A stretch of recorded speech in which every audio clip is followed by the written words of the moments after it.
February 9th, Saturday, 2013. We got pasted.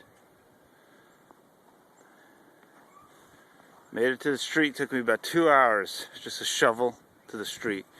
I got about 2 feet of snow here, and up near the street, 3 feet of snow, maybe 30 inches or so. What a mess. What a mess.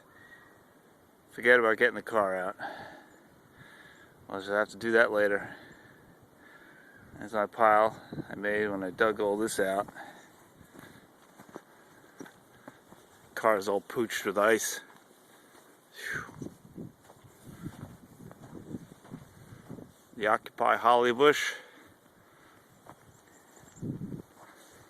But the birds are happy. Yeah.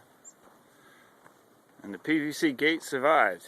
No slats fell off. The glue held. Plumber's putty, plumber's glue, or rather PVC glue, and PVC gate.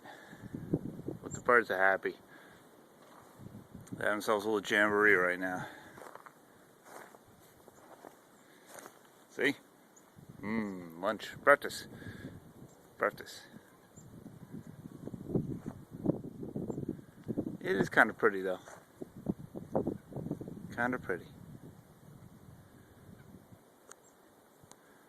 Alright, time for breakfast. Catch y'all later.